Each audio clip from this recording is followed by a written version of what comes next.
So let's talk, I'm glad you pulled us back on really track. really rough divorce. I'm glad you pulled us back on track with not really worrying too much about the future of the book, but the right now of the book, right? And what is this making us feel for Maximo? What is this making us think and feel about Maximo? Jamie, have we heard your voice yet? Yes. Paige? I remember that he was saying that he's always the quiet one and the moody one, so maybe that's why. Quiet, moody. What's another word we have up here? Angry. And in the text, remember he said, sometimes I wake up in the middle of the night and my hands are balled like fists, right? And then he goes back to those flashbacks, some of those memories, right? Not so good ones. Does this help us have a little more empathy for this character? Yes. Yeah? Okay, let's keep going. I blow out a sigh to break the spell I'm in and look around 5E. Another place I never chose. Another class I don't want to be in. Too many girls for one thing. Then there's that busybody Destiny who wormed her way into 5E. I heard she practiced voodoo so she could switch classes. She's always eyeballing me, sneaking a look my way. But why did Mrs. Rosenblatt stick me in this class? She knows I hate writing. That's all we do in this class. I always get unsatisfactory in writing on my report cards. Our principal reads every report card. I ought to know because she always compliments me for being a 4 in reading. That's the top mark. Miss Hill calls us to the writer's circle, which is a pile of kids sitting on an ugly purple rug around the teacher's feet. What would I want to do that for? Ashley sure wants to do it, for she is first, up so close that Miss Hill's long dress drapes in front of her. Chelsea slides next to her. Destiny leans on Akum like she's a lamppost. Petros and Ramneet slide into place like they're hitting home plate. Everyone rushes to sit beside a friend and a chance to go somewhere. I am the last one to join in. Giovanni saves a place for me, patting it with his hand to keep it available. Here's your parking space, he grins. When I finally sink to the floor, I don't cross my legs into a pretzel like Miss Hill asks, but push them straight out. It's the first time I see the new teacher up close. She wears lavender lipstick with nail polish to match. Or maybe it's violet. She must be happy to wear such a bright color. My mom never would. She mostly wears a white pantsuit, her uniform at the Steinway nursing home. She's a nurse's aide, which means she does all the hard work on the day shift without the big paycheck the head nurses get. Evenings, she sticks to black clothes. My mom shops in Old Navy right along with me, and she looks crumpled at the end of the day. Not Miss Hill. She wears a long flower power dress that moves when she does. She kind of flows like water.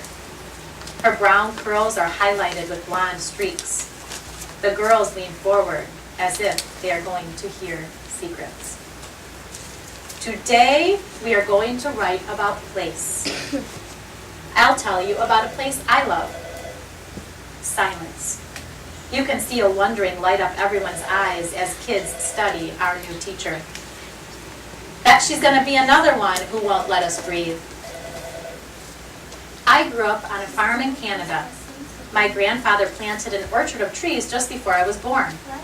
They grew in long, straight lines like soldiers. Yeah. Apples, cherries, peaches. Okay. In May, the smell of their blossoms was like perfume. I knew every tree. That's where you'd find me, hanging upside down or lying across a branch, reading a book. She waits. It's our turn now. I've been to Canada, Jackson blurts out. Niagara Falls. Tell us about it, Miss Hill says. There's this awesome waterfall gushing down. We sailed so close to it in a boat that we got soaked. It felt cool on such a hot day. Miss Hill points her thumb straight up. Great details, Jackson. You always seem to start 5E talking. I think about my apartment and wonder if I could write about that. It's not a place I'd call home. A one-room studio with a curtain hanging between my mom's bed and mine. We've lived there 6 months and haven't unpacked all the boxes yet. My mom is too busy. Sometimes the work double shifts to earn overtime. She starts work by 7 a.m. and comes back at midnight. That's when you see the white of the bare fridge. Dinner those days is peanut butter sandwiches. I look forward to school lunch. All around me, other kids brag about the places they've visited. Not me. Hey, if I get to the diner on the boulevard this weekend, I'll die happy. Try and say some more about Maximo.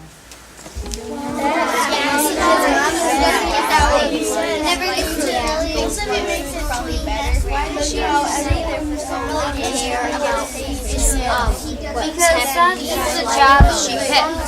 That's why she has to stay there for so long. But I really feel bad for Max because he hasn't been to a lot of places. He gets peanut butter sandwich and he looks forward to school lunches. Yeah. And usually kids don't look forward to school lunches.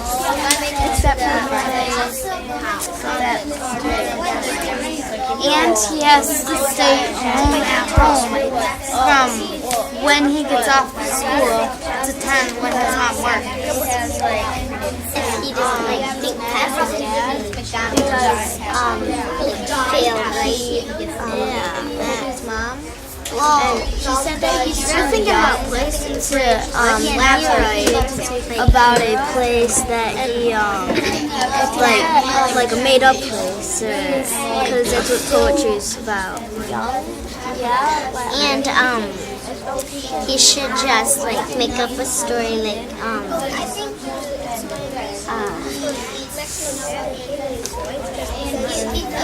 about what his favorite food is or something.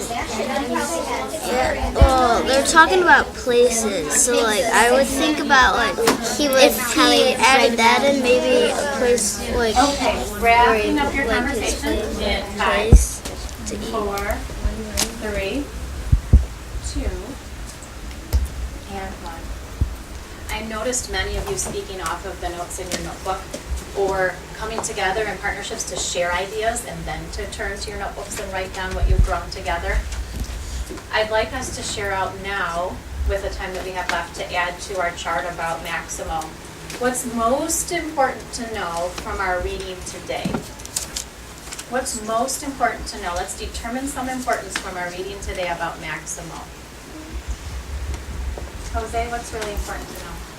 I think what's really important to know about Maximo is his life and what he's been through in his life, that his parents got divorced and he felt like hurting his father for hurting his mother, and he also, it's basically like he lives all alone because his mother isn't usually there, and every time his mother isn't there, he eats peanut butter and jelly sandwiches. Okay, so let's talk about that for a second. Do we agree that something important to know about Maximo right now is as Jose said, his life, and that it's been kind of rough, right? And that he's experienced some violence in his home. Probably has led him to what we've charted before, that anger. We weren't sure where that anger was coming from before. Now we know, right? So let's jot down, if you haven't already, because I bet some of you have, right? That he experienced violence in his home.